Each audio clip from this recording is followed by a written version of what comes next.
Does it confirm once my screen gets visible? Yes, it's visible. Yeah. So let me introduce myself. Myself, Rohit Patel. I am the one who is going to conduct this particular training. I will be the instructor. So in this particular training, and today we are basically going to see what are the basic things which is required for the training.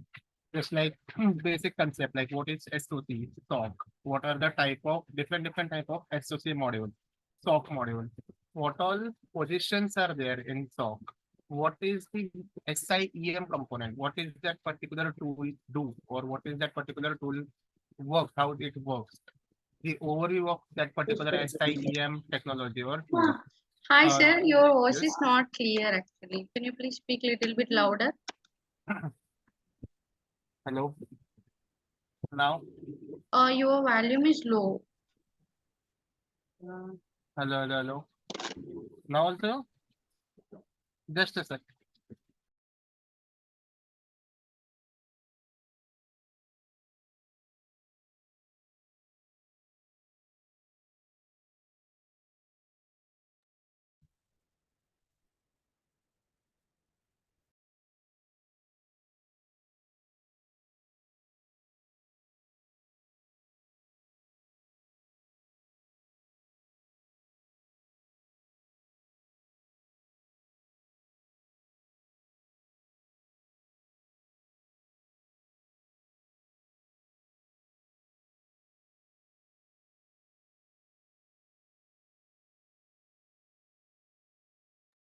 Hello. Hello. Yes. Yeah. Is this okay or it is low itself? Yeah, it's fine now. Okay. So yeah. So we are going to see what is basically meant by your SOC, and then what are the different types of SOC module we are having. Okay. Then we will see what is meant by SIEM overview, basic overview of your SIM. Then we'll take a particular example of the particular example of use case in SIEM technology. And then we will see what all to contain will be covered in the course and the benefits of the same. Okay. So let's start with what is SOC. Basically, your SOC stands for Security Operations Center. Okay. A SOC is the environment or a physical facility where various security experts monitors the entire infrastructure of an organization. It basically monitors your network infrastructure, server infrastructure, proxies, web application firewall, Apache server, each and everything. Okay.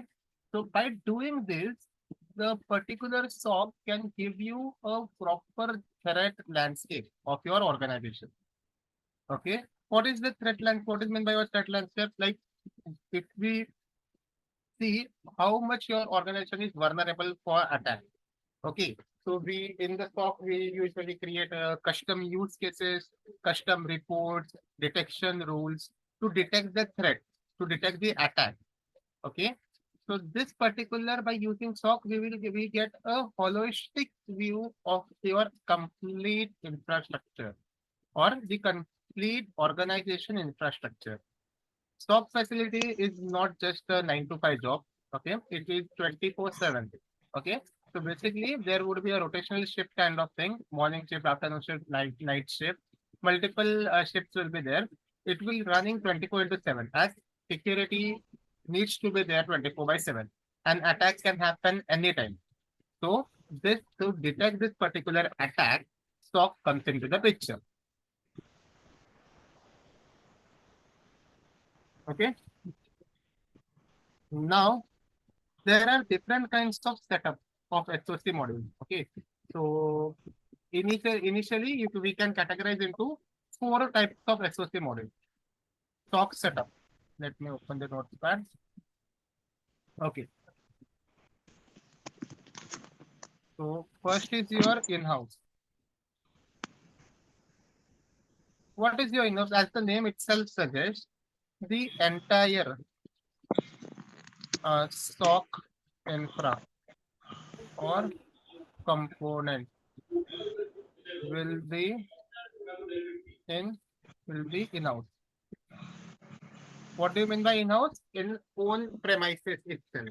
So basically, the SOC component or a SOC infra, what it consists of? It basically consists of your hardware.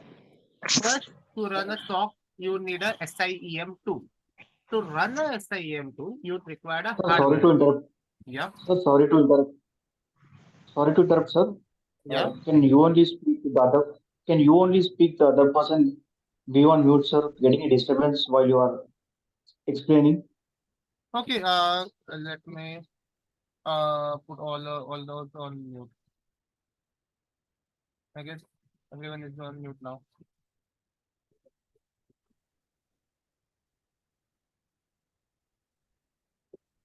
Rashmita, can you put everyone on mute apart from me? That would be the better one.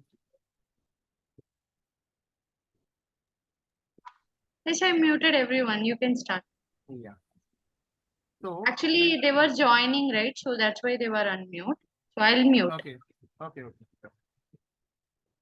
So in-house facility. So basically, what happens when you first plan to set up a SOC, the main thing which you require is your SIM tool. SIM tool deploys on a hardware. You need to have a good hardware. Now, what will come into a hardware? A server. There are a number of servers, like Dell servers are there, different versions of servers are there. On that particular physical server, you will install your SIM tool.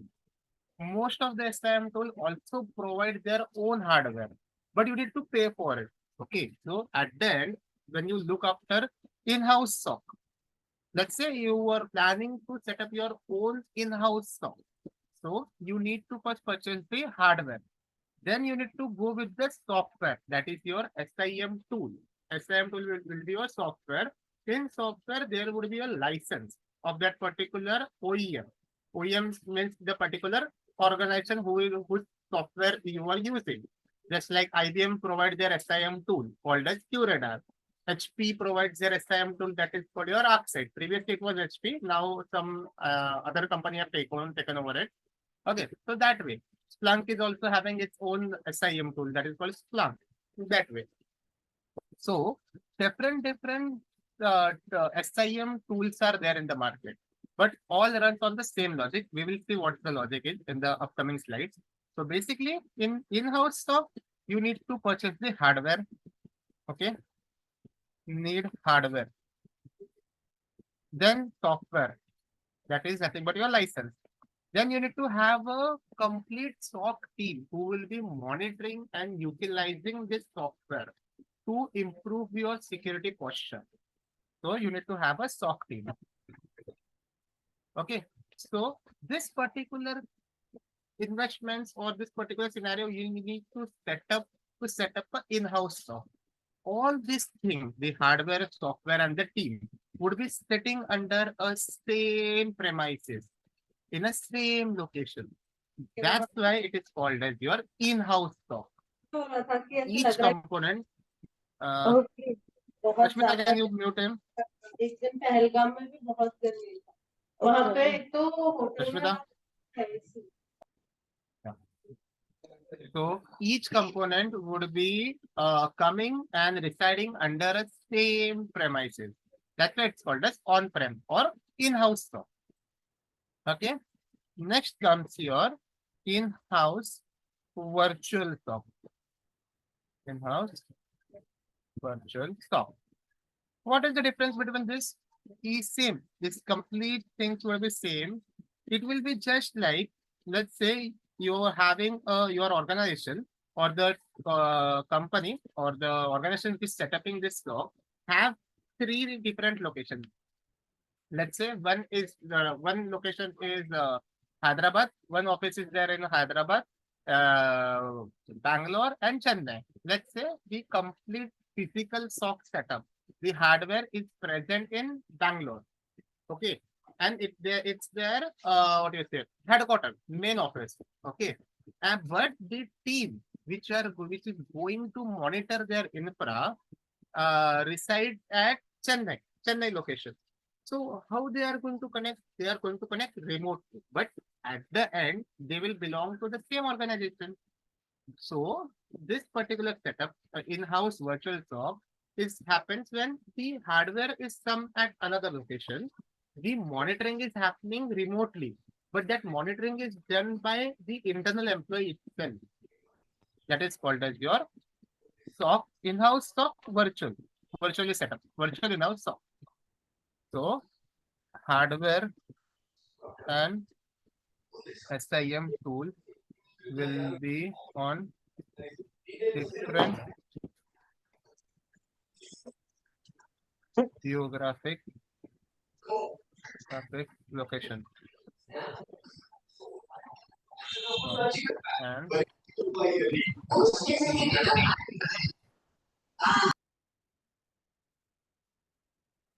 And team will be on team will be getting in different location.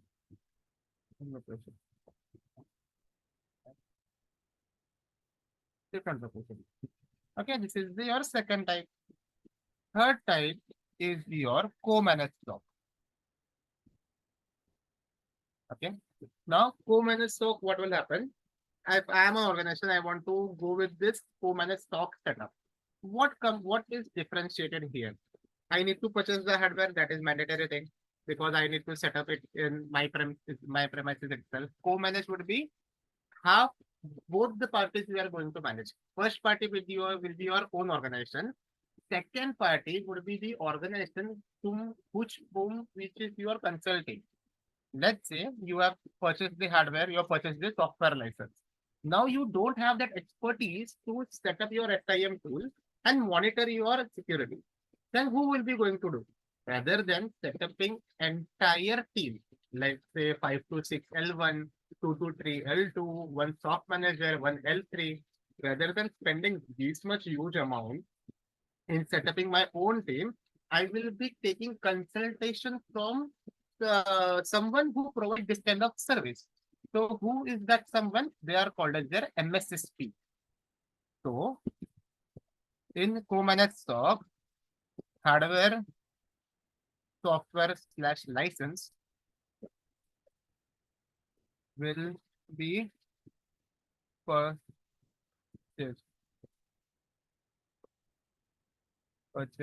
by organization.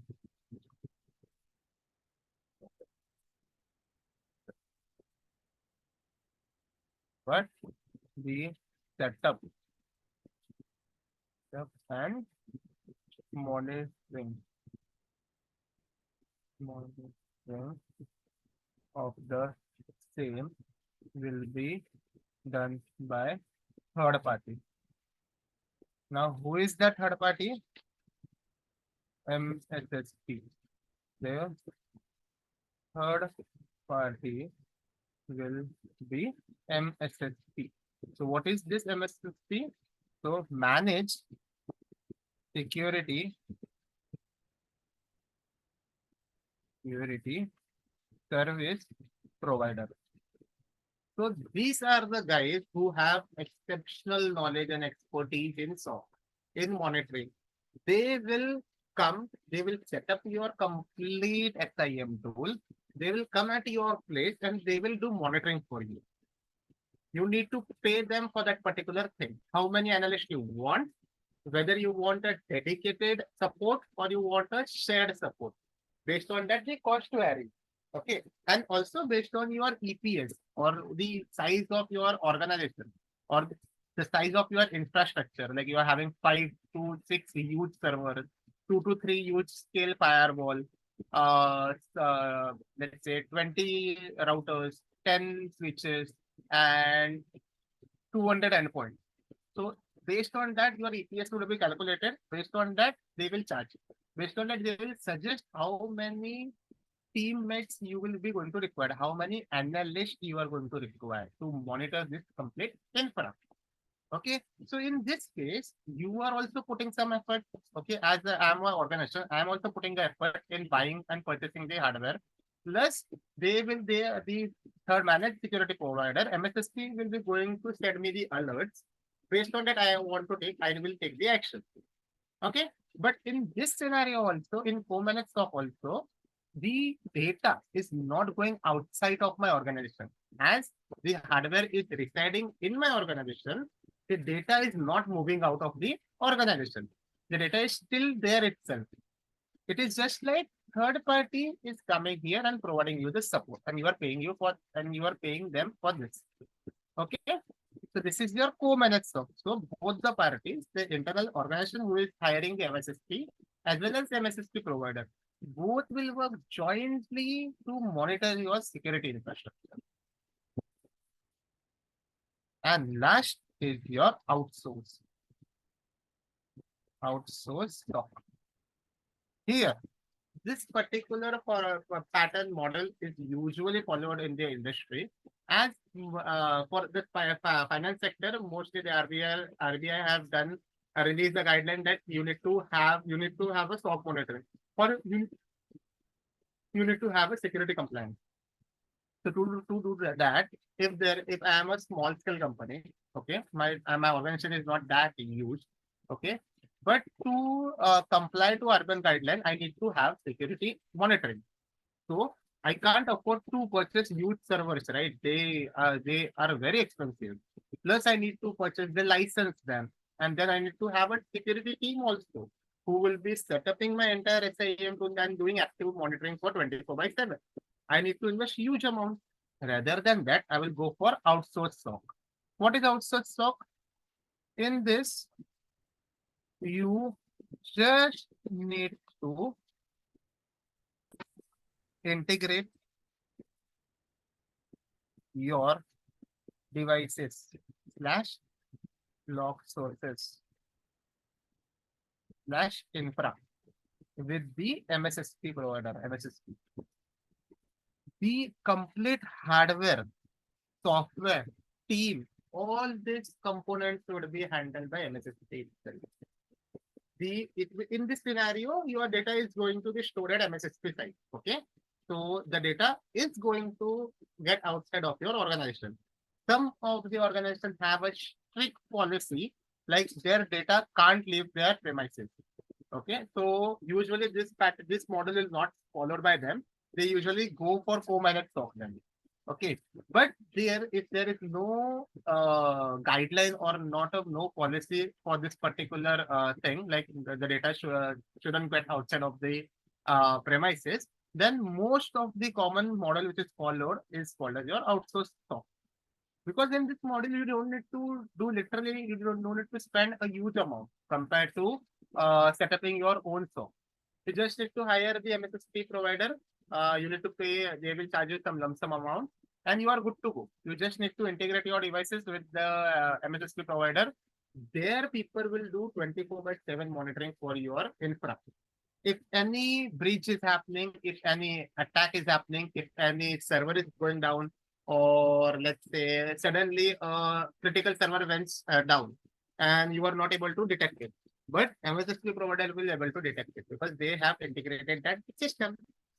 If any malicious attacker, if attacker gets inside, hacks your website, public facing website, if you have integrated that particular Apache server or let's say IIS server, they will able to detect it. MSSP provider will able to detect it. Plus, they will be providing you a monthly report, monthly summary, weekly summary. So all that features would be provided by your MSSP. You just need to integrate and pay. Done. So nowadays, this is very common thing. Okay, this is your outsourced SOC. Anyone have any doubt in all the four types?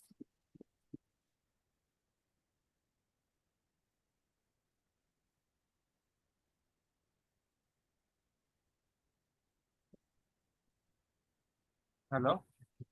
Or shall we move for the next slide?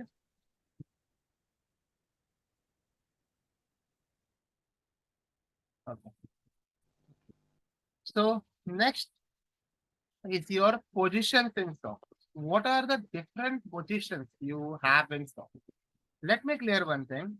In SOC, everyone is the analyst. Everyone is called as SOC analyst. Okay, see, the other fields like the software developer, what do you say, SAP, in this particular department, there are a particular position, consultant, associate, that kind of thing. But for SOC, we don't have that dedicated position. In SOC, usually when you join an organization, either you would be associate or analyst or senior analyst or consultant. But in SOC, the positions are like SOC Analyst L1, SOC Analyst L2, SOC Analyst L3, and then SOC Manager. First of all, let me explain you why all are analysts over here.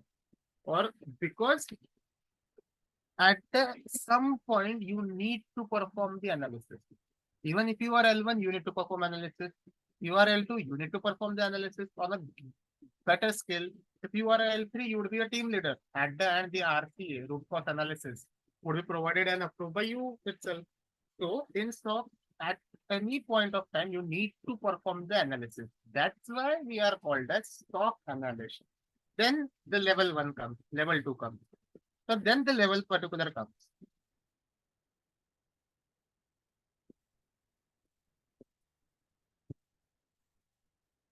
Okay, so SOC L1, basically there are two kind of things. Normal SOC L1 or associate.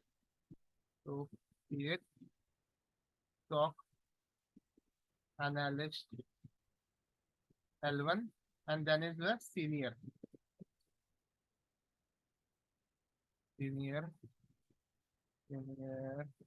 SOC analyst L1. Here, associate are the one who will only do monitoring of logs on SIEM tool. Only performs monitoring on SIEM tool.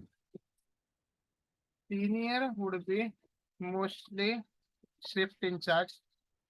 It depends on the organization structure. Shift in charge plus monitoring plus reports creation. But this is like not mandatory. They have the access to create a report or create to do extensive searches. Okay. Then comes your L2. In L2, there are different categories available. You can either be a L2 in R&D part, so you will be called as security engineer or SOC engineer, or you can go for the pen testing part. So where you will be there, if you have a great and good knowledge of VAPT or a PT side, you can eventually use that knowledge to create an advanced detection rules. See, if you have a good knowledge in VAPT, you know how an attacker is going to attack. You need to create a reverse logic to detect that particular thing. So that is also is there. Another most popular terminology is there that is called as your threat hunting. Okay, so threat hunting is also there. Threat hunters are those who usually do deeper analysis, check out all the processes, what is happening. Don't rely on only rules. They generally drilled out all kind of logs and go and do deep analysis. And then based on that, they detect the pre-threats, or if their presence of any attacker is there, they are able to detect that. So there are multiple roles.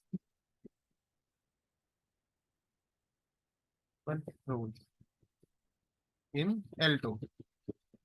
And that is, you can go for engineering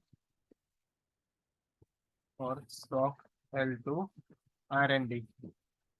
So research and development. You can go for L2 threat hunter. TH is basically threat hunter. L2 VAPT or pen TPT. VAPT is common thing. So it is not that VAPT, SOC analyst VAPT. So it is kind of thing where you will be more focused if you have a great knowledge of PT. Okay. So there are different rules based on your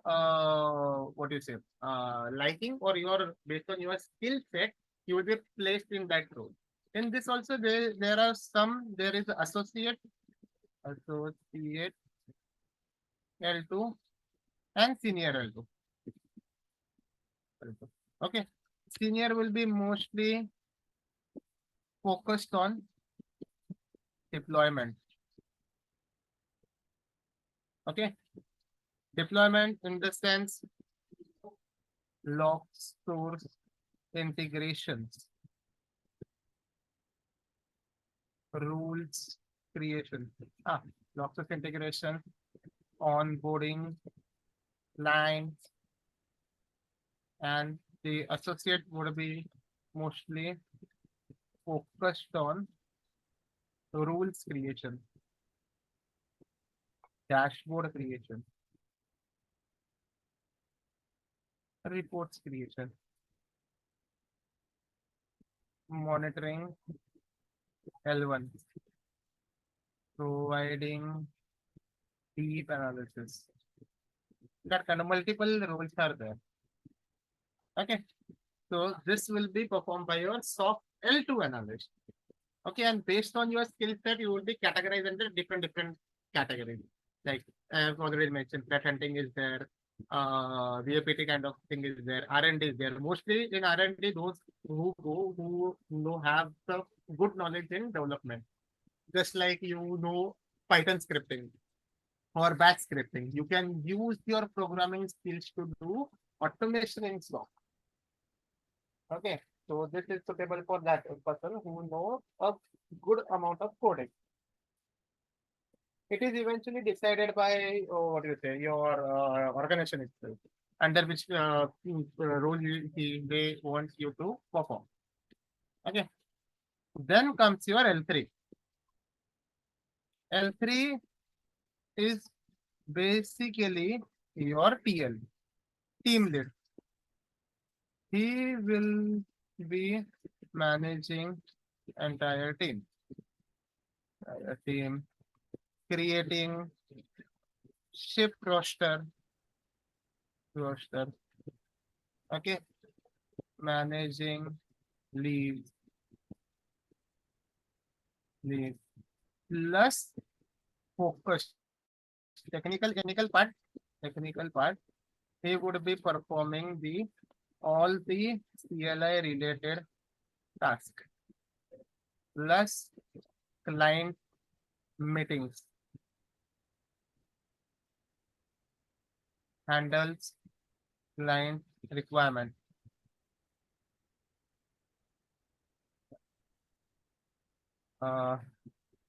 taking monthly, weekly meetings. Okay, this kind of thing. This would be all be done by your L3. So managing part, little bit of managing part would be there. The main part will be going for approval for the SOC to the SOC manager. But rest, like it is basically all the TL related thing. Managing your entire team would be done by this L3. Plus, if we go for the technical skill set, L3 should have, he would be performing each and every CLI related task. Now, why I have written CLI? Because in QRadar or if any SIM state, ArcSight, Splunk, any SIM, there are two parts. One is the GUI part, where a security analyst will be sitting and working on it. And another part is mostly your CLI part, where all the administrative related activities will be performing. In GUI also there will be administrative related tasks, but in CLI there will be more critical tasks. Just like if you want to upgrade your SIM, you need to do the same via CLI itself. Some of the SIM supports the GUI update, but the best way is to perform from CLI, from OS level itself. Okay, so that would be handled by your L3. Okay, plus he would be the person who would be actively interacting with the client, understanding their requirement, provide whatever requirements they have. He will provide assistance to it. He will manage the resource to help the client requirement. Plus, he would be initiating the monthly meeting, PPT, creating a presentation for client. Each and that particular thing would be done by your L3. Manager, everyone knows. So all the roles of manager. So he would be responsible for creating budget, deciding what amount to charge or what to take this particular technology or not. If is this costing is correct or not. All the major decisions would be taken care by your SOC manager. Plus, if you are having the requirement of hiring, whether you want to hire a person or not, how much salary to give the person, that whole thing, budgeting, would be taken care by your SOC manager. Budgeting is there. Hiring decision. Okay. This SOC manager would be reporting. SOC manager reports to CISO. So CISO is the C-level. So CISO is basically stands for your security information, Chief Information Security Officer. He would be the head of your department. Okay. Under that, the SOC manager will come. Under him, L3 will come, L2 will come, L1 will come, incident responder will come. Incident responder is nothing but your L1 kind of thing itself. So when you join as a fresher, the first thing you are going to do is the monitoring. So monitoring, you are doing the monitoring is meaning you are doing the initial response or the first responder. Okay. So that particular thing comes under your SOC position. Whatever I've mentioned, explain is mentioned over here. The same is mentioned over here. SOC manager role. The SOC manager shoulders managerial responsibilities such as budgeting, strategies, personal management, and coordinating the operations of your facility. All the team members reports to SOC manager, who in turn reports to your CISO and other C-level executives. Incident responder is the first person who detects an attack. Okay, who would be actively performing the analysis? He would be a fresher or the basic entry level job you can get into SOC is of incident responder. Incident responder is also called as associate L1. Okay, they are both the same. Once you spend like one or 2 years as an incident responder, then you will be promoted as senior L1. Okay, Kiran, ask what you want. Any questions you have? Yeah, good evening, sir. Good evening. What are the prerequisites to learn as a SOC analyst? Okay, so Could you please explain it? Yep. So to get into SOC department, you need to have a basic idea of networking. Okay, like routers, switches, OSI layers, protocols, ports. That particular basic knowledge you need to have. Even if you are into NOC department or a network engineer, you can easily swap to security. You just need to learn ethical hacking or basics of security. You need to have an idea what is suspicious and what is normal. Okay, that particular thing you need to know. Another thing, Windows and Linux. This is the most important thing because these are the most vulnerable thing in the entire infra. So you need to know how an Linux operating system works. You need to know how an Windows operating system works. What kind of logs they generate. What kind of security issues they have. What kind of thing a particular attacker would first attack to get into those systems. You need to have that logic. So if I want to frame it, you should have the networking knowledge, you should have the OS level knowledge, and you should at least know what are the attacks happen. Some basic cybersecurity terminology like CIA drive is there, black box testing is there, pen testing is there. It's a basic terminology you should be aware of. And also, if you are trying to get into this particular domain, a particular one SIM you should have experience. That is very important because usually when you get into the organization, they will assign you into monitoring role. And I will say you need to go from that monitoring phase because it opens your eye. Like you will able to see each and every log from each and every device. It will improve your mindset, like how a particular device is operate. You are able to understand that. So basic this thing you need to have the knowledge. Sir, how many types of SIMs are there? I will not say types of SIM. I will say different varieties of SIM are there. So there are n number. The list goes on and on. So if I say if I want to categorize them based on the Gardner's report, so Gardner's is the rating standard for SIM tools. Okay, top of the table comes your ibmqradar. Okay, that is your SIM tool. Next comes your Splunk. Okay, then comes Techronics, then Azure Sentinel is also there. HP Upset is there. Dell RSA Net Witness is there. McAfee ESM is there. Multiple SIM tools are there. DNIF is there. DNIF is there. ELK is there. OpenStack is also a kind of open source SIEM. SOC Analyst is there. And number of tools are there. But most used SIM tools in organization is your ibmqradar. It is leading the market. It is leading the entire market.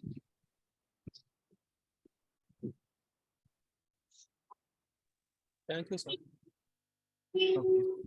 Yeah, sir, I'm Kiran. I'm having another query. Can I? Yeah. Yeah, thank you, sir. Here, what is the prerequisite to learn cybersecurity? Could you please elaborate on that? Okay, so as I am already told you, the basic prerequisite to learn cybersecurity is your network. The backbone of your cybersecurity is network. The backbone of your security is the network. You should know network first. Then you can go with the OS level, and then you can explore the security part. See, but if it is not like if you know the network and if you know the OS, get into the cybersecurity. No, these are the prerequisites. If you know this thing, you can start studying or understanding the terminology of cybersecurity. So the prerequisite would be network, OS, and then your ethical hacking fundamentals. Once you start with ethical hacking fundamentals, you can get into cybersecurity domain. Now, cybersecurity domain is huge. Inside cybersecurity, there comes a field called as auditing. SOC is there, VAPT is there, forensics is there. Different fields are there. Governance is there. Hi, Saurav. Yeah. Sorry for the interruption. This is Arvind. Yeah, Arvind. How much time it will take for the closing the demo? 15 to 20 minutes. Okay, clear. Hi, students. Please hold on. After 20 minutes, I will connect and I will clear all your doubts about placements and everything. Okay. Yeah. After the finishing the demo, please be online. I will connect. Okay. Okay. Yeah, Saurav. I can continue. Yeah. Okay. I have answered your question, Kiran. Yes, fine, sir. But not completely done. Okay, so basic thing you need to have the knowledge is of your network, Linux, and ethical hacking. These three things you need to know, then only you can enter into this domain. Or at least understand and explore this domain. Okay, fine. First, I need to go for networking and OS and ethical hacking fundamentals. Yes. Right? Yeah. Then I need to start a career as SOC analyst. No, so you this particular thing is the basic for your cybersecurity. Then you have multiple options. If you are good into pen testing, you can go for the VAPT. If you like the basic thing to penetrate the cybersecurity domain is the SOC. Because SOC is the basic thing you can easily catch up. So then you can start for the SOC. For the SOC, you need to know a particular SIM tool, any of our SIM tool. Yes, sir. Here, please elaborate on coding part and non-coding part. No, so for getting into SOC department or the SOC domain, you don't require any coding knowledge. It's very clear. If you have the coding knowledge, is cherry on the cake. But it is not mandatory to have the coding knowledge.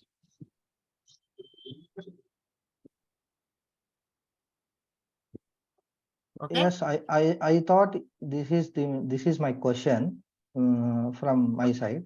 Thank you, Okay. sir. Okay. Okay, Mr. So, Saurav, I had one query. okay. Yeah, so Mr. Saurav, I have seen like IPS and IDS both are available in the infrastructure, and as per my understanding, IPS can cover both the aspects. Like it can cover the IDS aspect also. So, like, could you clarify like what is the need if IPS is already available? What is the need of IDS? Okay. So see, this particular two both simultaneously work. So first is your IDS, which will detect it, and the second part is your prevention, that is your IPS. So if you see, if you have a IDS, you can build that particular logic to detect a new kind of attack based on the signature. It will be completely based on the signature. Your prevention part would be taking care of blocking it and taking the required action on it. So that's why your IPS model basically exist in your firewalls or any of the technology. But the thing is, if only IPS is there, it can even detect it, and it can even take the action. So like the aspect of IDS is also covered in IPS, right? Okay, so IDS is basically mostly designed to detect only for the detection part.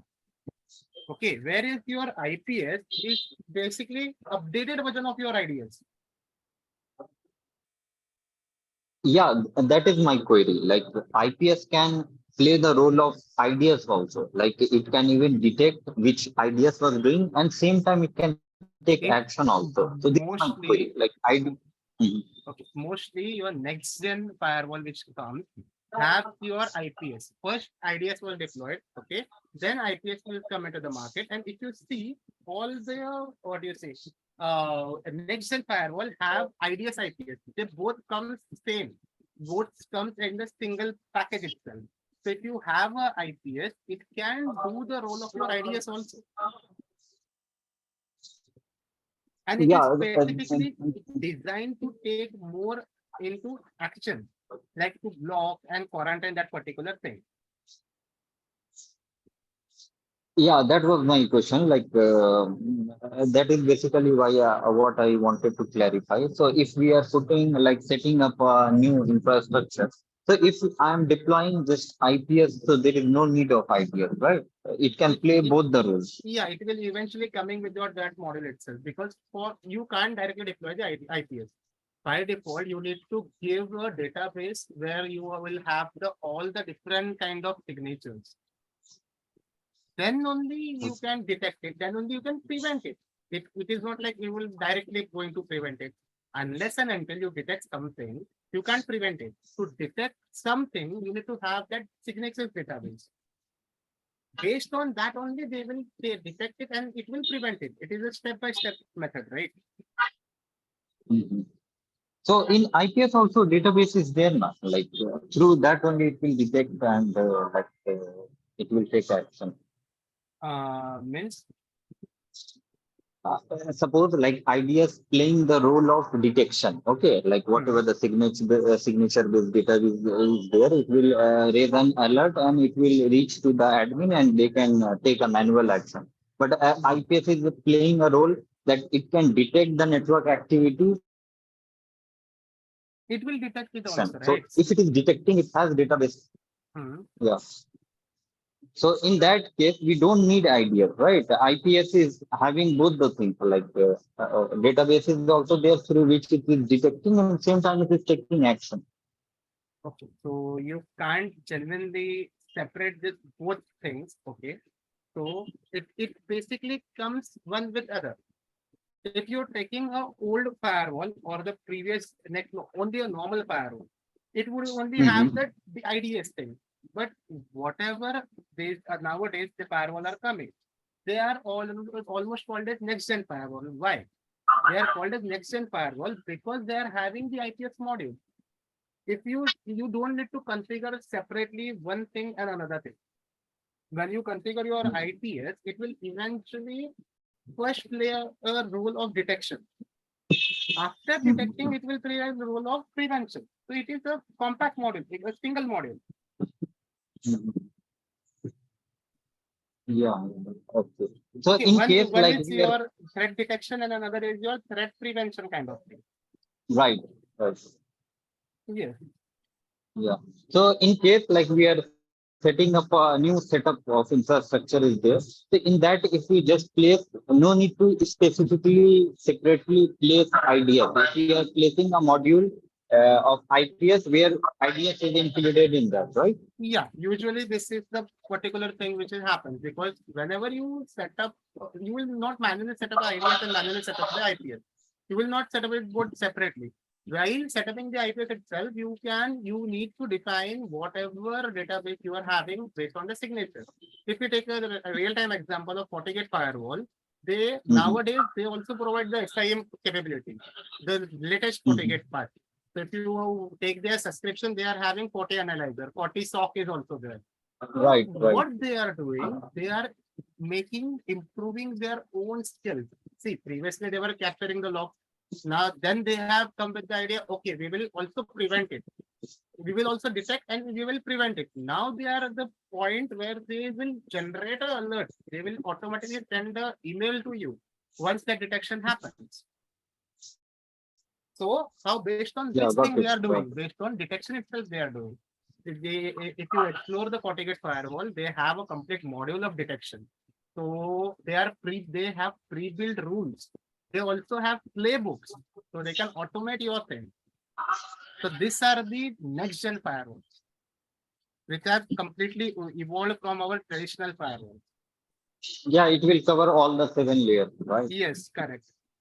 Yeah, got it, got it. And in this course module, Mr. Saurabh, like, would you be covering, like, to what extent you will be covering? If you could just give me like a very rough details to what Okay, extent we will be so covering. that particular part would be covered under our course content. I will give you a complete overview, whatever from how we are going to start until which point I will be teaching you and I will be making you understand whatever things is happening. Okay, we have the different modules. I will run Yeah, through so that, complete modules. yeah, that I wanted to know. So as for that only, I can take the decision to proceed further. Sure. Will like you will be covering that calculation also, license calculation, EPS and SPM. EPS and FPM.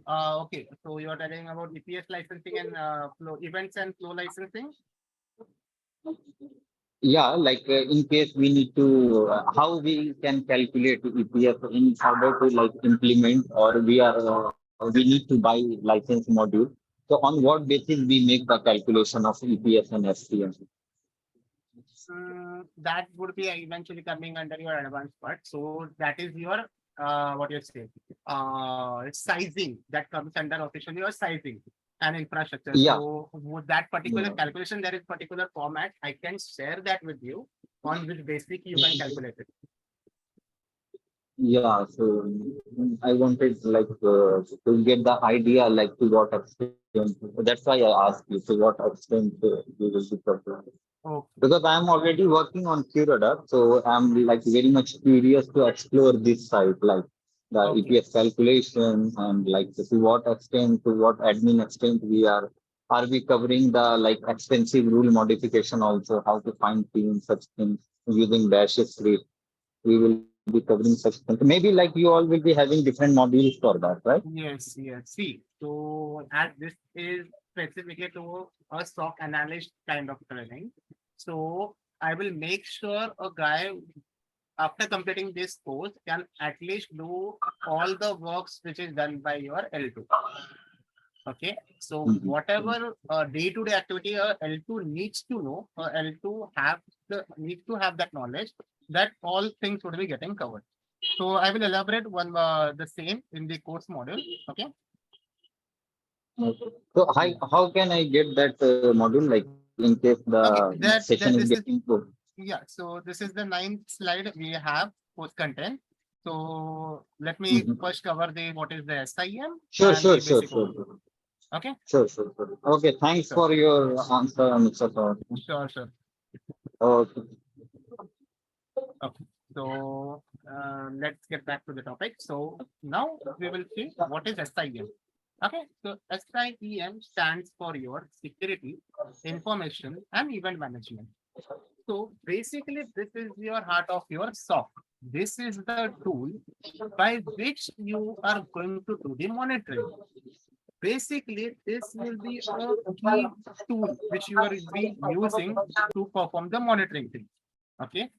SIEM is basically a software or a tool which collects the logs, analyze the logs of different kind of assets, like your network assets, server assets, endpoint assets, any kind of assets, they can monitor it. The primary goal of your SIM is to detect and respond. Okay, all this thing would be happening in real time.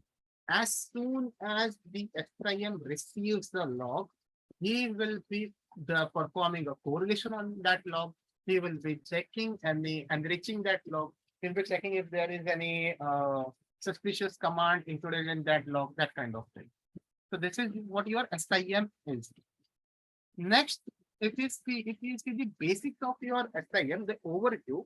So SIM is basically consists of two components. First component is your SIM, security information management.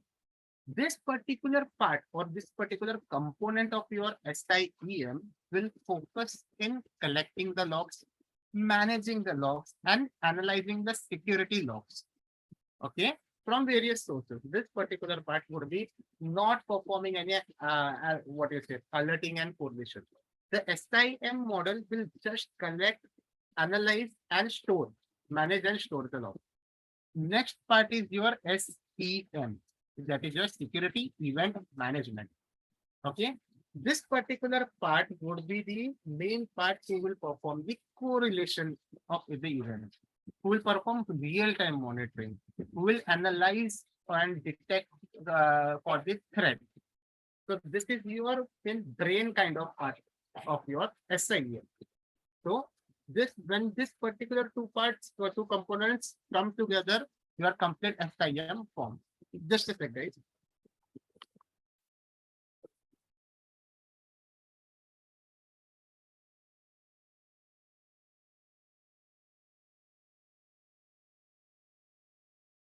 Okay.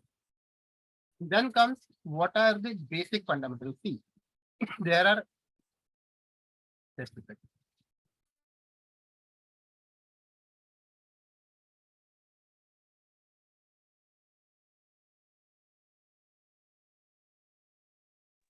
There are, as I have mentioned, there are multiple kind of SIM tools available in the market. You pick up any of the tool, that tool will be going to follow this particular 6 module. Okay, these are the basic modules of your SIM technology. Okay, so what are those modules? If you take any of SIM tool, they will be having one module called as data collection.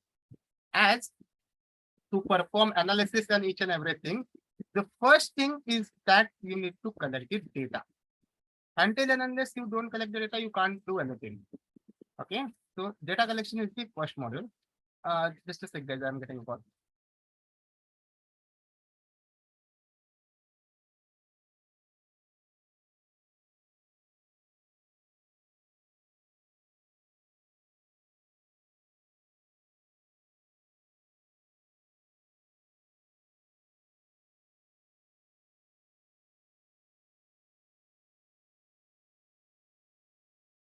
Okay, so you take any of the SIM tools, they will be having a data collection module.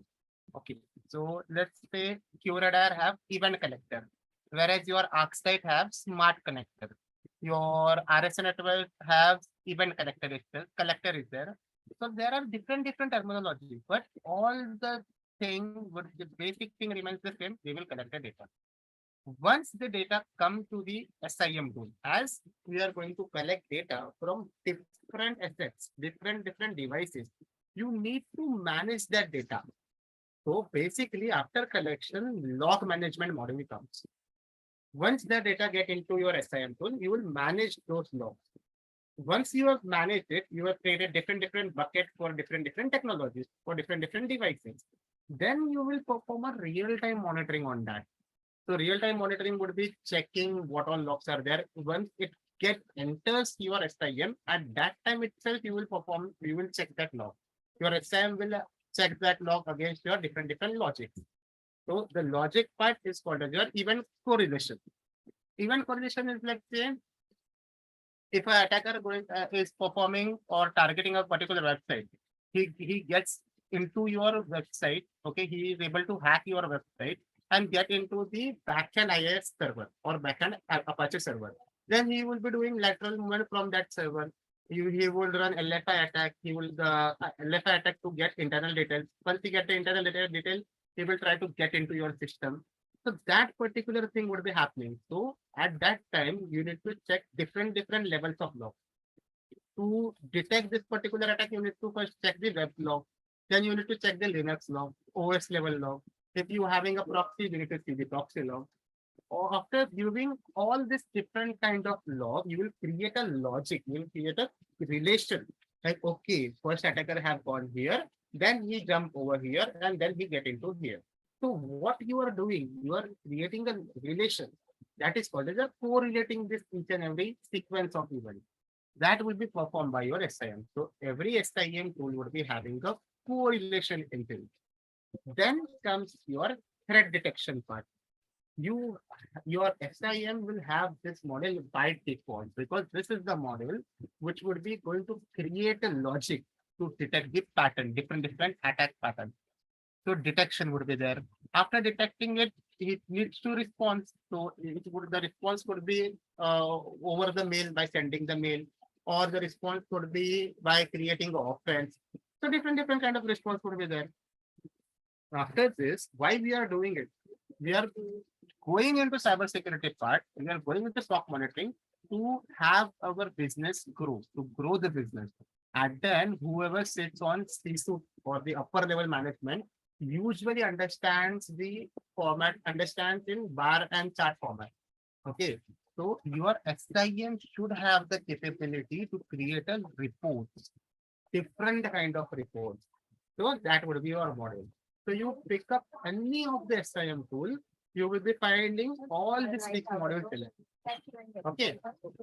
So that particular thing will happen. That particular thing should be present. If you know a particular SIM very well, you can easily learn another SIM because the backend logic remains same. It's just the thing changed is the terminology and the GUI. Nothing else. The backend logic would be going to same. Let's take a QRadar and Splunk. Your QRadar will also get logs from Windows, Linux, firewall. Your Splunk will also get the logs from there. It's just like QRadar would be having your event collector. Splunk would be having your universal forwarder. Both the things are going to perform the same thing, nothing different. Okay, so here I have mentioned a couple of examples of SIM tool. IBM QRadar is there, Splunk is there, Acta is there. Okay, anyone have any doubt in SIM? What is SIM and all? What are these different modules? Or shall I move with the course content?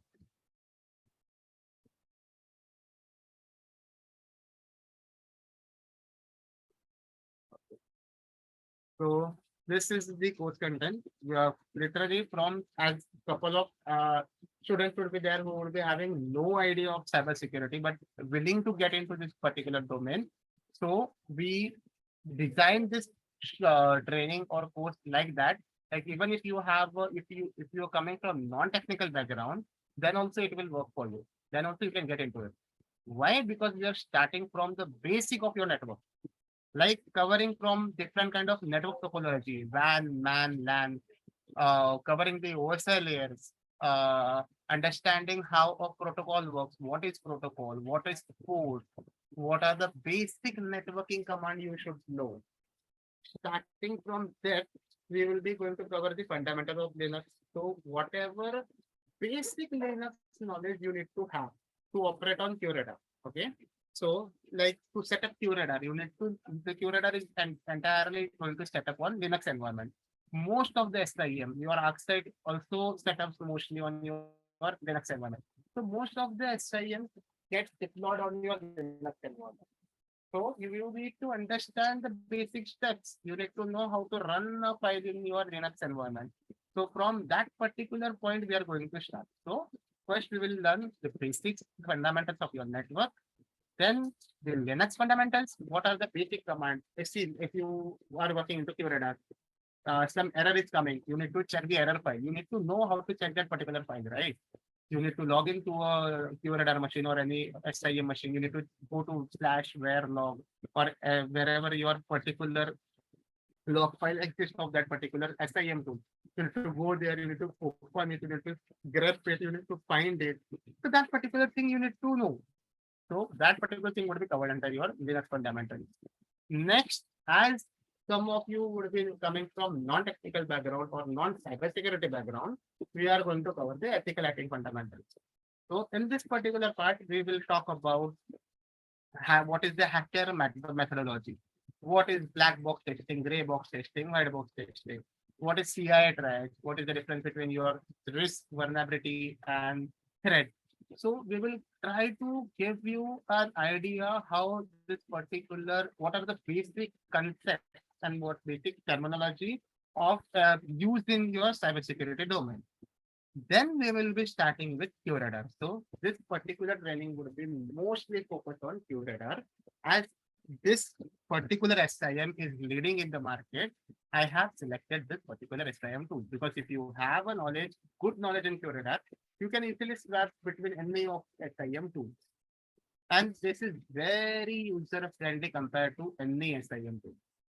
Okay. And mostly this is been used in the market, current market. So we are going to start with the basic of your QRadar, that is your architecture, high level architecture, as well as your component level architecture. So each component we will study in detail. QRadar have 3 different components. Your connector is there, event collector, event processor, and console. That is also called as your magistrate. So we will be looking after all these basic components. Then we will be setting your QRadar SIM. Okay, we are going to use QRadar Community Edition for setting the same. Then we will configure it and set up it. Then we will be looking after the particular terminology which is being handled by your LT, like creation of domain. What is MSSP environment? What is multi-tenant environment? What is domain? What is tenant? How you can configure the retention policy. As first thing you do when you onboard any customer on QRadar in multi-tenancy, you need to set up this thing. You need to know how to configure this thing. Then how to create a user, log source group, security profile, authorization tokens. Then we are going to focus on lab setup. As this training would be completely going to be practical and real time based on what an organization is required for an L1 or for L2 that we are going to focus. So we are going to install the Linux server and Windows server in our own laptop. Okay, I will be telling you how to perform the same, how to install the Linux, how to install Windows. Once that configuration and installation is done, we are going to real-time integrate both this device with our QRadar. So that integration part would be also going to be covered. Then we will be focusing on the DSM editor. DSM is basically device supported modules. So QRadar have 300 plus device supported modules available. So what is DSM? All about DSM, like how to create a DSM, what is the basic of your DSM, how a particular DSM will work, on which basics it works. That all thing would be getting covered. Then the most important thing and the most basic thing should be known by your L2 is your integration of your Windows. And Windows is done by your WinConnect. So what is WinConnect agent? What all things, what are different kind of integration you can perform using WinConnect? In what are different scenarios? Plus how to troubleshoot your WinConnect agent if you're not getting along. What things you need to be checking? That particular thing would be getting covered. Then after integrating, after getting the logs inside our QRadar, we will be performing the analysis.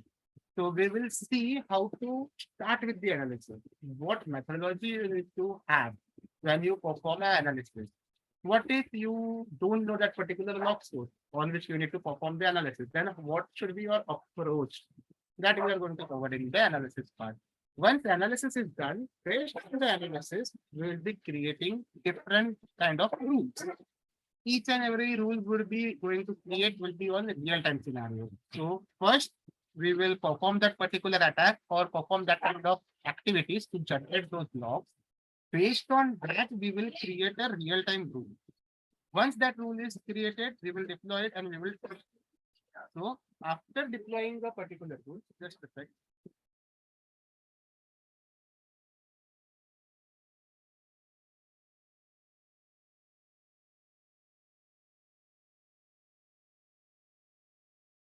Hello. Yeah. Okay. So once the rule has been created, we will be going to do an incident response. So basically, incident response is done by your L1 security analyst. So what all things a security L1 analyst know? How he would be going to raise the incident? What are SLA? What is SLA? How to manage the SLA? What all initial things to be noted in mentioned in the incident? That would be covered in your incident response. Then we will be going for your reporting part. Once the analysis is done, we will be checking how to create a report in QRadar. So we will create a real-time report in the QRadar, and then we will be looking after advanced configuration and the optimization. Just like this part would be majorly covered by your L2 senior or L3. So there are multiple things, multiple advanced settings you need to know. So that would be covered under this particular module. Then in QRadar is very much user friendly, but it also have the option of AQL. You can query your data. You can get your data by using AQL. AQL is the QRadar native language. That is your aerial query. So with that, how you can understand it, how to get AQL queries, that also we are going to cover. Then the custom dashboard. So basically, old school dashboards are also there, but QRadar have come with the Pulse dashboard. So they are really good looking and interactive dashboard. So how to create your own customized dashboard? What all things are required? On what basics you can create it? That all things we are going to cover. And then at the end, we will be stimulating a real-time attack. You will perform, I will give you a scenario. You will perform that type of condition, that kind of attack, and we will be seeing how a real-time rule gets triggered in our QRadar. Once it gets triggered, what all activities your L1 needs to be knowing, your L1 needs to perform. That particular thing we are going to perform. And at the end, basically, you will be able to know whatever day-to-day activity and L1 is performing. L1 is performed, day-to-day activity L2 performs. So this will be our complete drive from starting from your basics of network till sustaining the knowledge of SOC L2 analyst.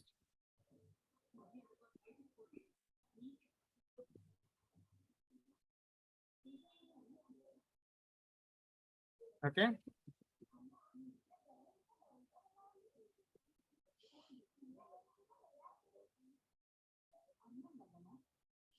Hello. Any doubt, guys? No, sir, clear. Okay, sir. Hi, Saurabh. Hello. Yeah. Saurabh, actually, I have a doubt. Yes, you can continue. In this, if we go for If you go for, can you repeat it? Your voice is not clear. is better to choose. Sorry, you're not able to understand why your voice was not clear. Can you repeat it?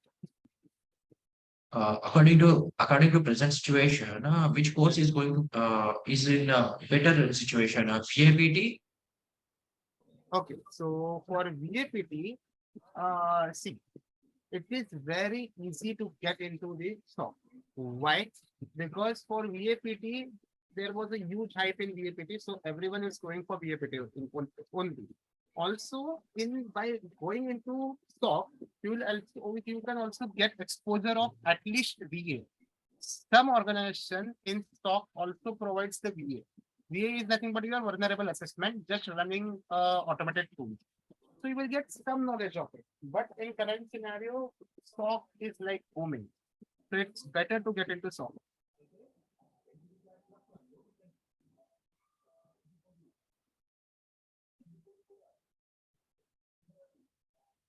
Yeah. Actually, VAPT also difficult to learn and sustain, right? With Yeah. So yeah, VAPT. If you getting into the VAPT, there are different kinds of technologies you can explore in VAPT. If yeah, you having a good knowledge of VAPT, you can easily get into a SOC. See, eventually you will be dealing with your attacks and threats. So SOC comes for the defensive side, whereas VAPT comes for your offensive side. In SOC, you will be detecting the attack, how the attack, you will be thinking from an attacker methodology, how he will be going to perform the attack. Based on that, you will create a detection logics and rules. Whereas in VAPT, you will be an attacker.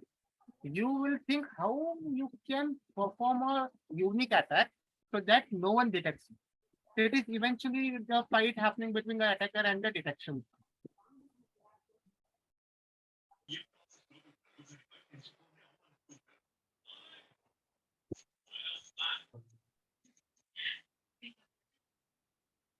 and the thing is like comparing with SOC and VAPT, if you don't have any minimum basic knowledge about the cybersecurity kind of things and sort of the minimum basic knowledge, you can't survive with the VAPT also. Okay, but you can easily get to understand and perform in SOC. Comparing with VAPT, SOC is the best. I think I'm somebody in notes. Hello. Yeah, will you please mute yourself? Some noises comes from yourself. Rajkumar Al Islam. Yeah. Still any doubts regarding the demonstration?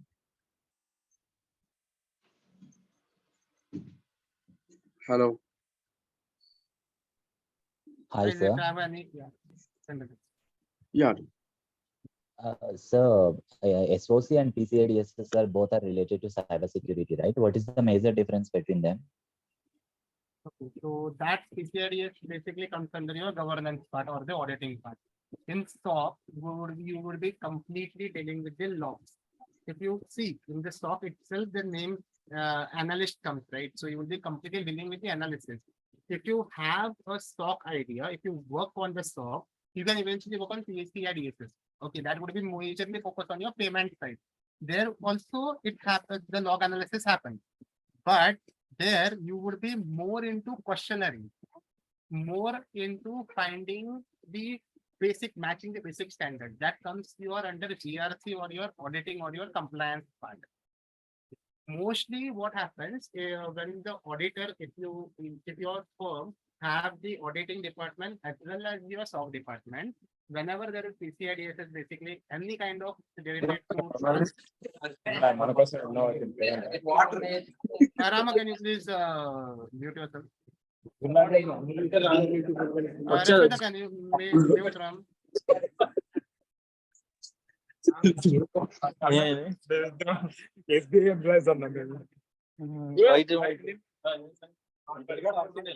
అది నా సర్వట Hello. Ramakrishna. Can you సర్వట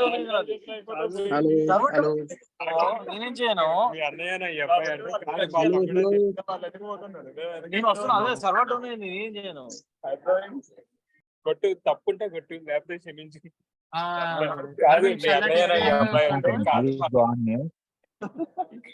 కొత్త join అయ్యండి job జాగ్రత్త Arvind, if Rashmita is not there, shall I take the control? Montessori. Johnson kids. So it's better to centrally log that. Yeah, actually. It's Rashmita, are you better. there in the call? Yeah, yes, Rohit, please make yourself admin. Actually, here Rasmita is not there. I'm also in. Okay. Okay. I'm Okay. muting all. Yeah. Okay.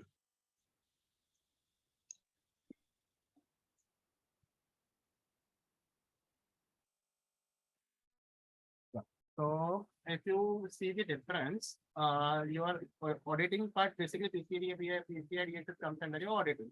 So if your organization is having a auditing department as well as your SOC department, mostly at that time we will prefer to give this PCI part analysis to the SOC guy, because SOC is the one who is having that expertise of analyzing the events. Okay.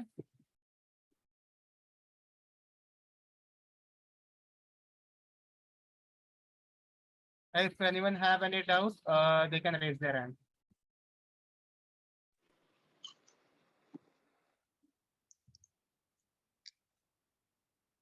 I hope I have answered your question. Yeah. Is there any doubt, students? Okay, Arasa, I am unmuting you. You can ask. So, sir, I belong to a BPO sector, so it is completely new for me. So, what are the basic things to learn in this complete cybersecurity part, sir? See, as I have previously mentioned, network Linux and ethical is the basic thing. As this course is designed like that way, we will be covering your network part, your Linux part, and the ethical hacking part. So before moving to actual SOC, we will make sure the base which is required to understand those things is well established. So we will be focusing on all that particular fundamental aspects also. So it will be easy to get you to understand the SOC.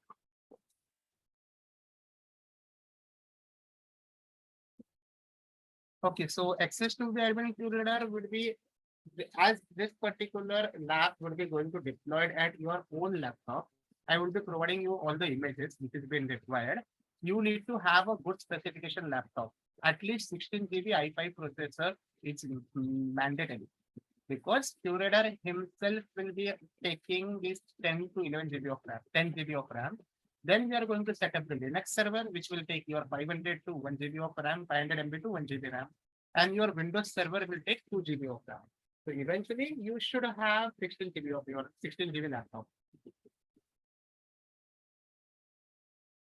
Okay, so SOC course will be basically completed within your 6 weeks. It will go for 6 weeks. The time frame is 6 weeks.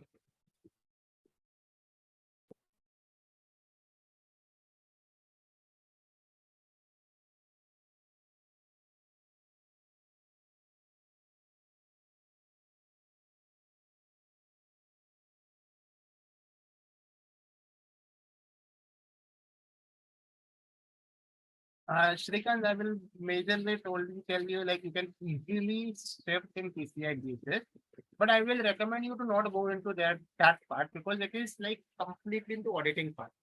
Your learning curve will not grow exponentially compared to SOC. Also, there are huge opportunities in SOC compared to PCI DSS. PCI DSS is very small part of your auditing. It is not also entire field. It is just a small part. With PCI DSS, there are multiple things which come. Mode of training would be completely online.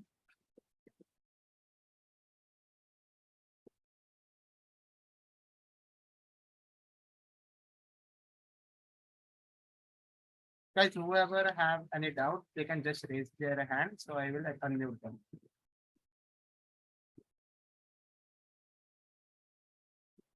Okay, cost and all part would be covered by Arvind. I will be covering all the technical part. Also, Vivek, the access would be with you for a lifetime. As we are going to set up the complete QRadar in your own laptop. See, whenever you joined, even after completing the course, you have joined an organization. In organization, let's say you are placed with the L1 senior role.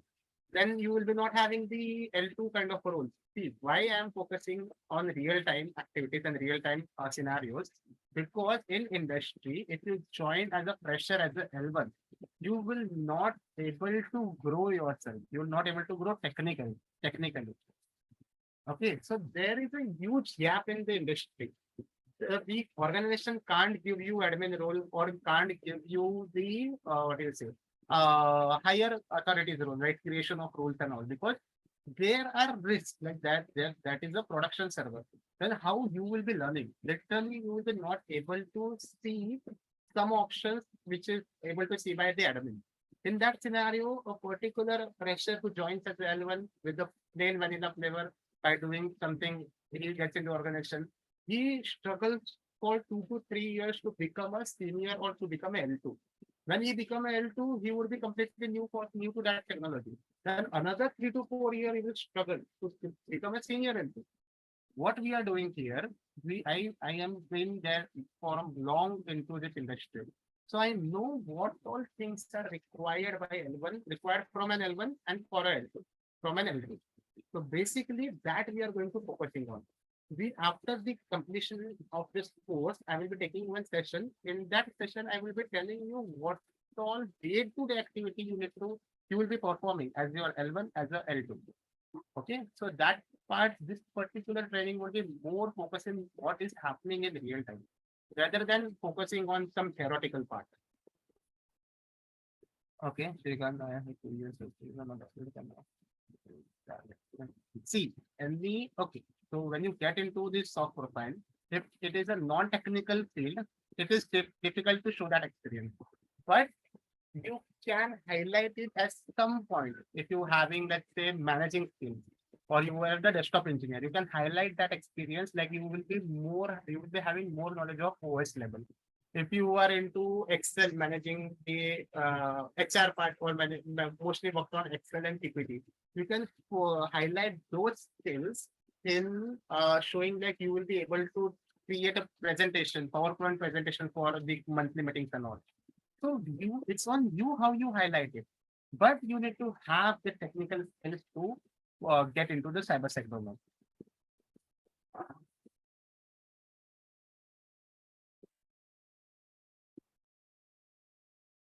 What about the forensic? See, forensics again is completely another department. So just like SOC have SIEM tool, forensics have their own tool. Volatility is there, velociraptor is there, different kind of tools are there. So that is completely entire different department itself. So here we will not going to focus on the forensics part.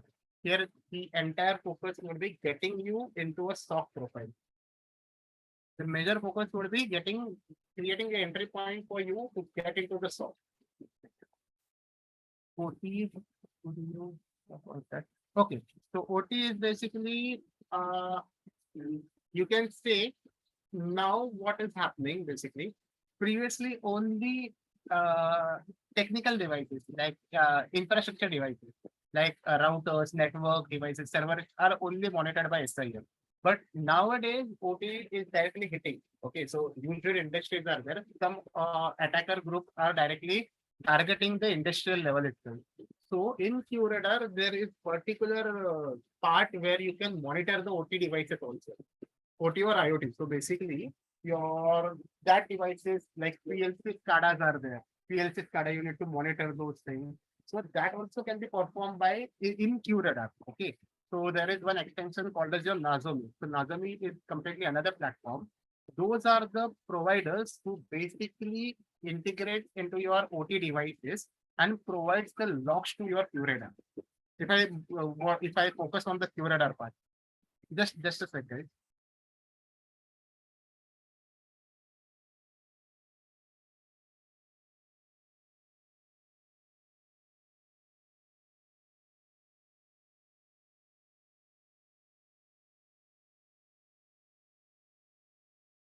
Nowadays, the SIM technologies are getting into OT side also because they are the most vulnerable as of now. Attackers are directly targeting the OT devices, just as your PLC is there, SCADA is there, automation devices are there. That's it, industrial automation devices basically.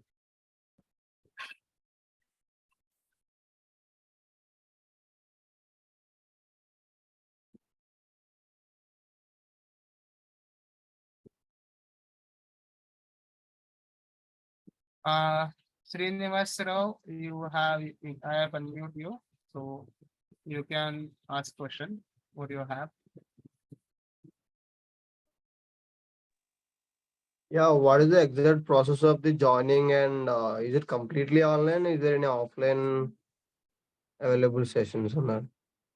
The technical session would be completely online. The rest would be explained by Arvind. Okay. So there is no offline things, right? Arvind, can you take up this question? Yeah, okay. Yeah, actually, as of now, we are providing only online for the training of the SOC. Mhm. Okay. No offline Okay. classes. Okay. Only online. So there is Yes, no only offline, online. right? No offline. Okay. Okay. Done. Thank you.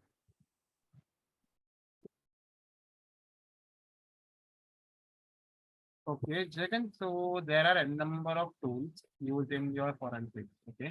So just like to be more specific to do your Windows memory scan or your RAM dump analysis, we basically use volatility. It is the most common tool which we use. To do a mobile forensic, we use Prerequisites. Also to go like to do a remote analysis.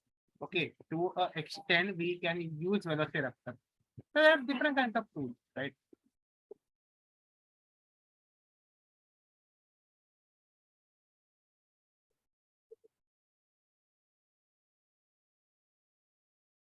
Anyone have any doubt?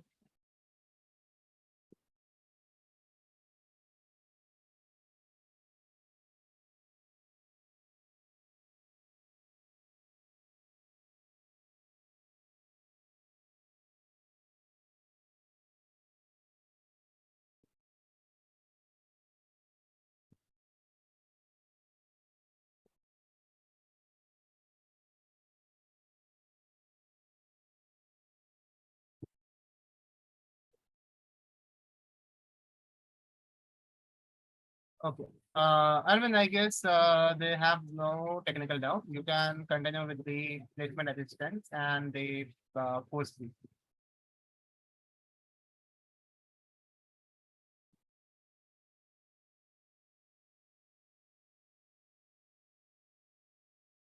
Arvind? Yeah. Shall I make you the host?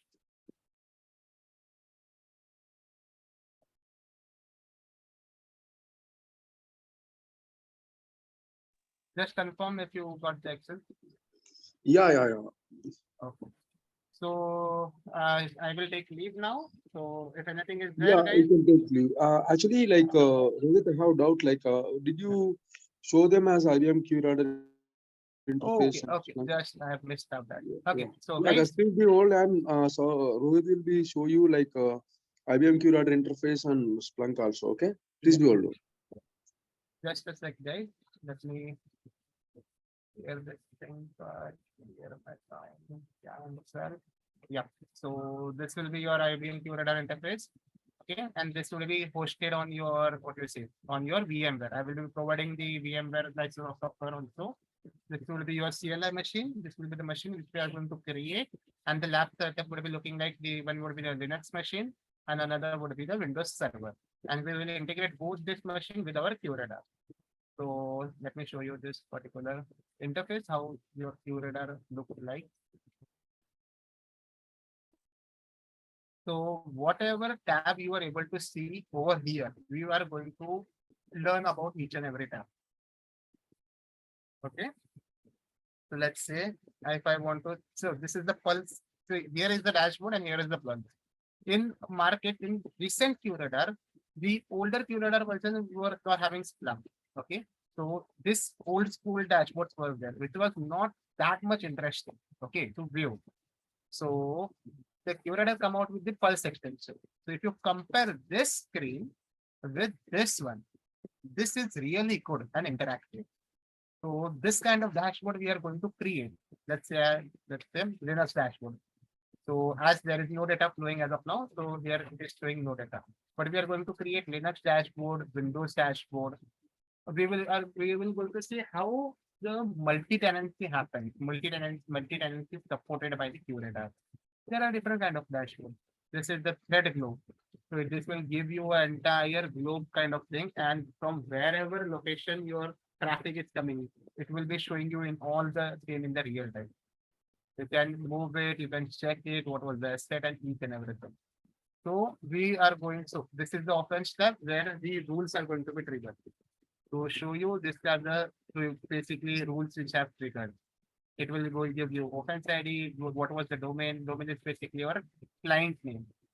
Yeah, And- Rohit, yeah. actually, like here, Islam is asking about Pulse can be installed in 7.4.3 version. Okay, so let me see. Citrix and VMware are different, right? Yeah, so both are the different. Pulse can be installed in 7.4.3 version. No, so there are basically two categories of Pulse which they have developed. One is your which works for your 7.3.3, 7.3 plus. Another is your 7.4.3 plus. Why there is a deviation? Because before the version of your 7.4.3, the QRadar was based out of your CentOS. Now they have shifted to Red Hat. So there is OS change between these two versions. So there is different tools, different applications in QRadar we called as extensions built for that particular version. So you need to be very specific while selecting the version. From where to download it, from where to install that version, I will be guiding you from all that thing. Training weekdays or weekends. So this would be a weekdays training, Monday to Friday, daily to one or 1.5 hours.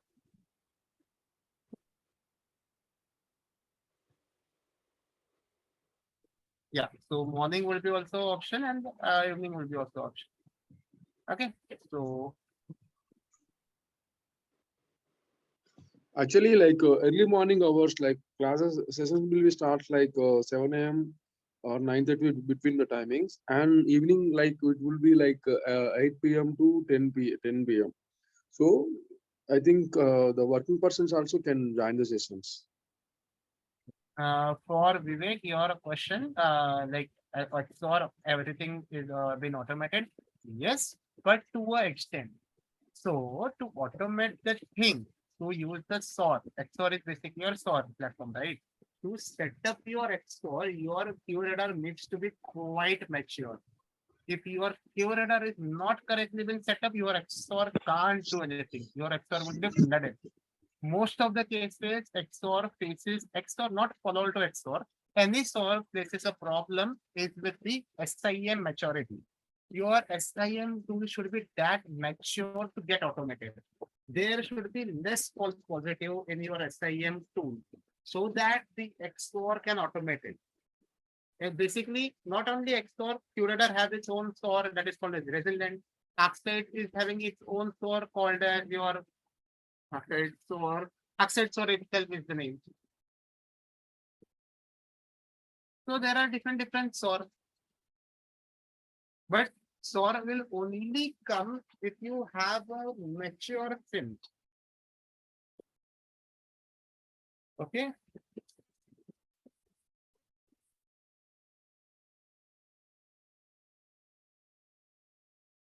Okay. Srinivas, that would be answered by no. So your XOR can't completely what do you say clean up or eat the job of L1. At some extent it will, because the L1, the person who only does the monitoring will eventually going to be risk to lose a job. But if you have a full-fledged automation also ready, you basically can't ignore your SOC analyst. Why? Because there is nothing like for every alert and for every event, there is a logic. It can't be like that, right? XOR and SOR will only work for the logic which is written.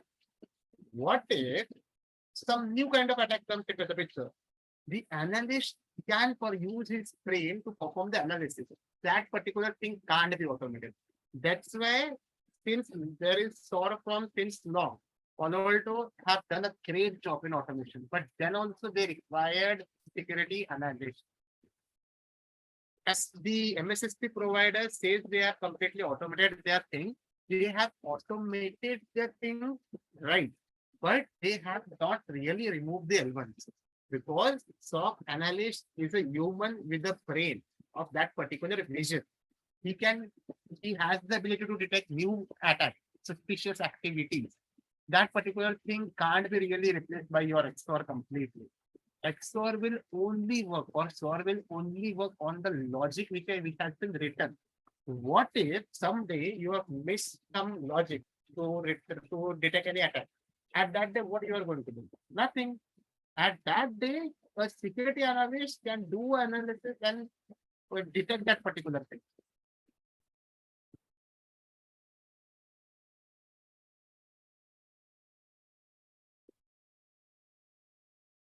Okay, so let me quickly wind up. So this is your offense tab. There all the alerts will be going to display. This is the pulse dashboard. We are going to create reports also. Different kind of reports will be there weekly, monthly, daily, hourly. We will see how to create those reports. Also, whatever things you are going able to see in admin activity, we will try to cover each and everything. So you will be having a proper idea from L2 point of view as well as L1 point of view. Literally in the industry for L1, this tab is not visible itself. They will be only having dashboard, offense, pulse, log activity, and report. There is a same. Also, let me show you at the end of the course, I will tell you the basic difference between your QRadar and the Splunk. So, how both are same? What are the difference and how both works in a same fashion? So, let's say how to query in Splunk, how dashboard is been looking in the Splunk, how your QRadar reporting and the Splunk reporting varies, how the rule creation happens in Splunk and how the rule creation happens in QRadar. So the entire course will be focused on the QRadar just to give you another SIEM flavor. Okay, just to tell you, show you how they both are similar. I will be demonstrating this Splunk on. Okay. So anyone have any technical doubt?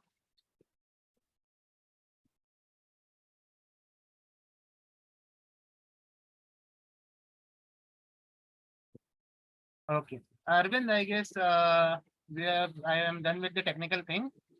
You can proceed with the fee structure. Okay. You can leave now. Yep. Bye-bye, guys. We'll meet in the training. Bye-bye. I'm stopping my screen and I'm getting for it. Have a good night. Bye-bye.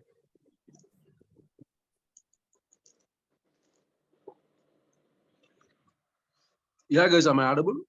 And actually, fees will be like 25,000. We can provide along with the like ibmqradar and Splunk access also, and we can give the lifetime video recording session recording access also.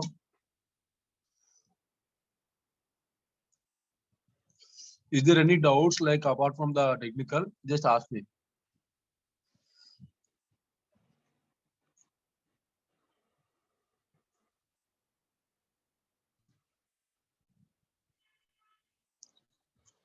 Placement actually after completing the training, like we have the multiple clients engaged.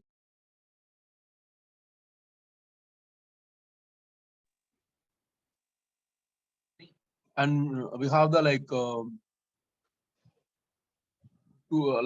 few companies engagements. We can deploy, we can share your profiles to the companies, and we can give the placement assistance also, like interview support kind of things. Okay. And charges will be the placement assistance, like 80,000. If we give the placement assistance to you, we can charge the 80,000. Class will be like 1 to 1.5 hours. Sometimes it will be take the 2 hours also, according the subject on what the faculty will be saying the session. Okay. 80,000. If we give the placement assistance interview support kind of things, we can charge from that. Okay. Class will be like 6 weeks. 6 weeks of class will be there. Sessions will be there.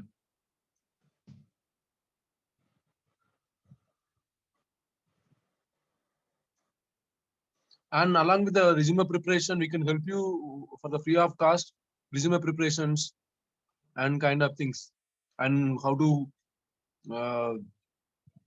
attract the recruiters, kind of things. And the one more doubt, somebody asked already, like, yeah, every day class will be there and rest of Saturday, Sunday.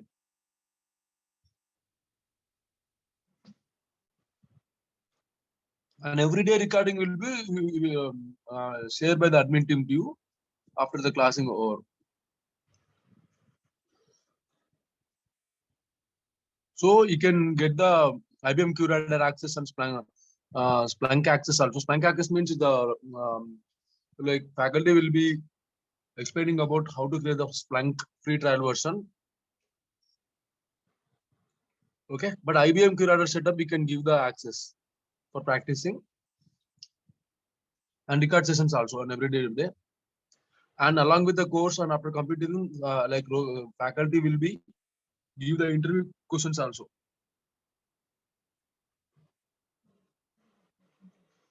So as I said, like that, some companies are asking me about the resource, and we can share your resumes to the companies. And if you can crack the interview your own way, we are not charging anything. So if in that criteria, if I'll give the interview support kind of things, and I will charge for the 80K.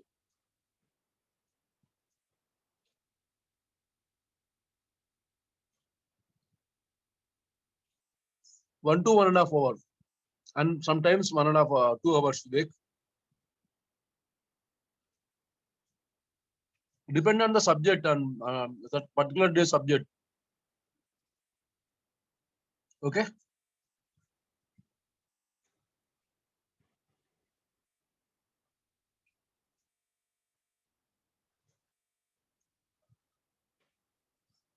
And somebody asked about kind of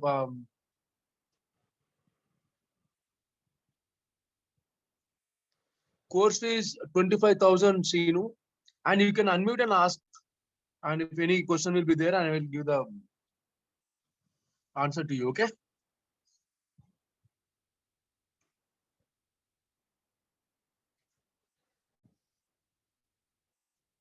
Yeah, here Islam and my admin team will call you by tomorrow, and you can talk with me on that time. Document submission means I didn't get you, Shravan Kumar. Document means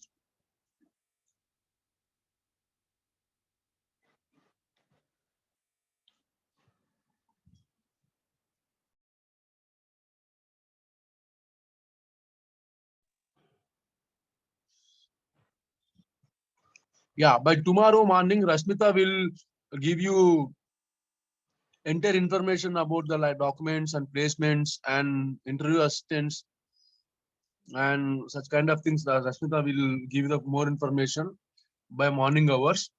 Okay, she can call you personally, and if you do have any kind of things off the record, you need to ask them, and she will provide every information. Okay.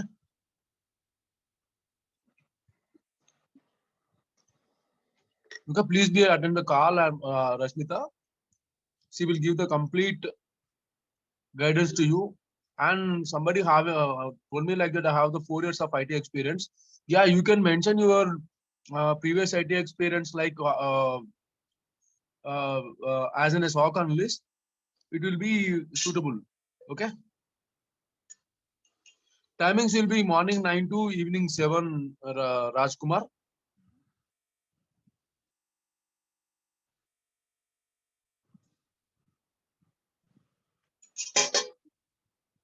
Still any doubts about the like non-IT kind of things and placements for the companies?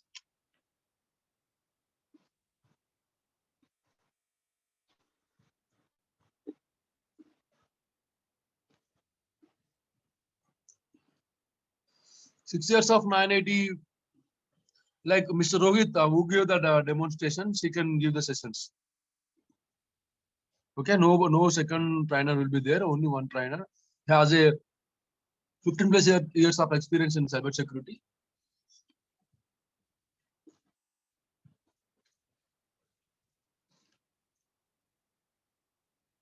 Yeah, we can give the support. Okay.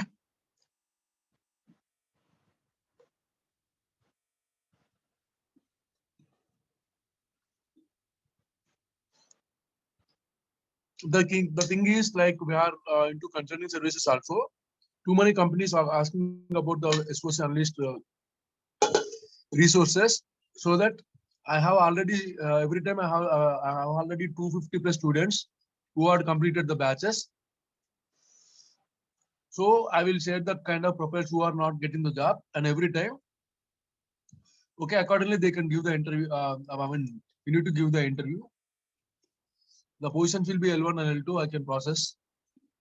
Okay, for the on that interview support will be there separately. It will be chargeable, and that kind of information Dasmita will explain you. Okay. Yeah, 11 batches you had completed, Vivek, already.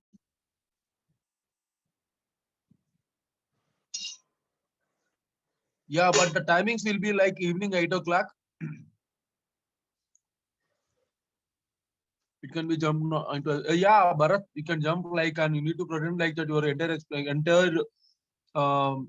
experience, like from starting networking on Linux kind of basic, like what I mean, earlier experience. After that, you mentioned like, and after the I got a chance as in a SOC analyst. Okay, they will ask you like, what did you do in so many years?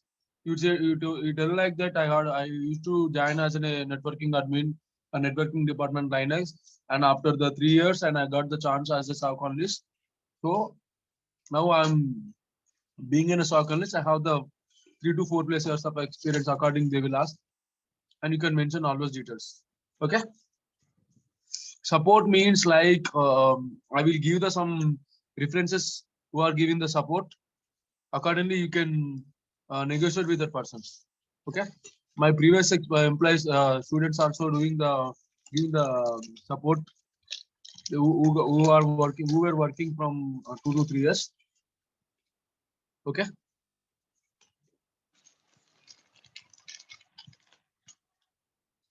Still any doubts?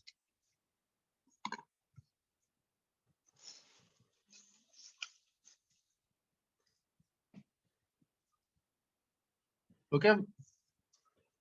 We have the 50 to 100% hiring partners, guys. So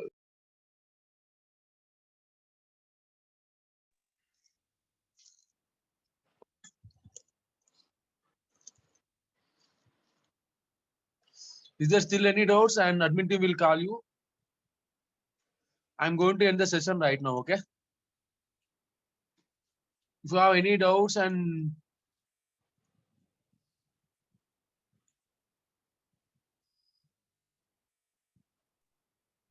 just ask me.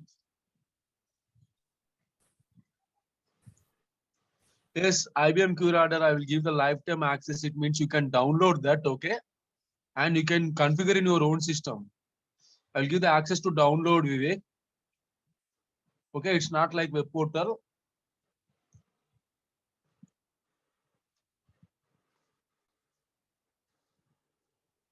Yeah, and such kind of information I'll give you by tomorrow morning. Okay, like admin team will give the entire information, like face-to-face interviews and remote jobs.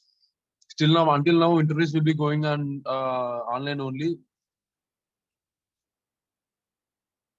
But if in case after the job offer letter, they will ask you like hybrid method and or else work from office. Accordingly, you can choose the companies and packages. Okay.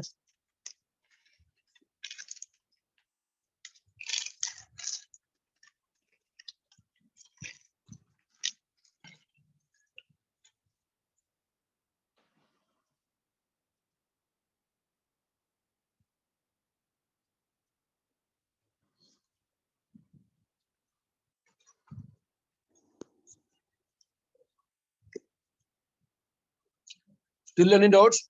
Can I end the session? Hello.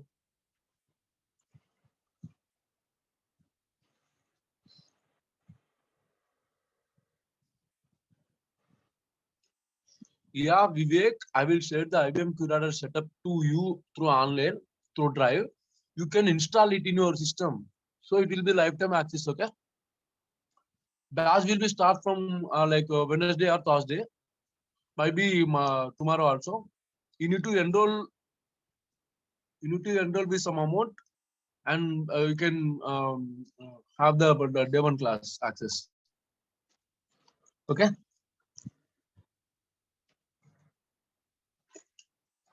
Vivek, did you understand about the IBM QRadar?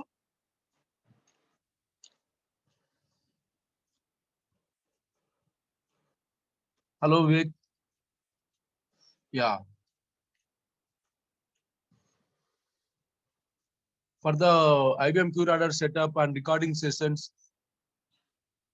Okay, here I'm unmute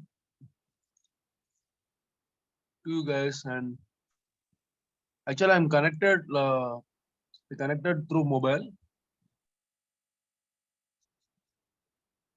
Actually, Mr. Arvind, I'm available in Saudi Arab, so I don't think I will be able to connect with you, like, or how you all will be getting connected with me.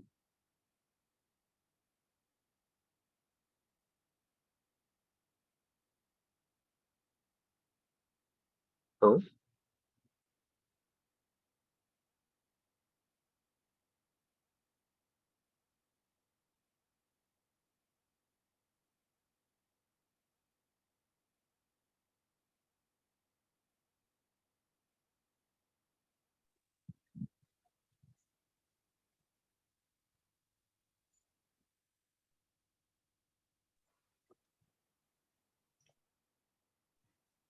Hello. yeah, Mr. Arvind, you are audible.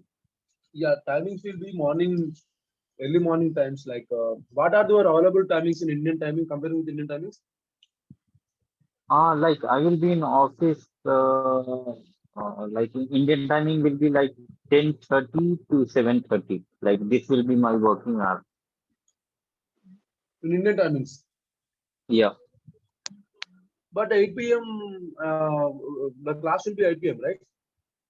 No, I'm not talking about the class. Like you said, now, like regarding any queries, like your admin would be throwing a call tomorrow, right? Yeah. I got it. Just ask me on right now. Okay. There is any query, just ask me. So, like, if it is possible after this session, if I could have a just 5 minute interaction with you, it is kind of a, like personal stuff. I just wanted to grab from you. Okay. Just ping your phone number in chat box. I'll tell you. Or else, Sorry. just ping your phone number. Okay, it is not possible, right? Okay, let me. Yeah, Shall please I be on drop the hold. number? Okay, please be hold, and end of Sure, the sure, session I sure, will be available. Okay, please be hold on. sure.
Yeah, is anybody have doubts?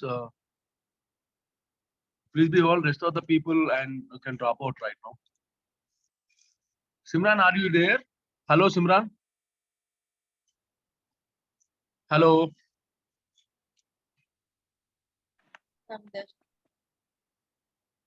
You can stop the recording and leave from the office, okay?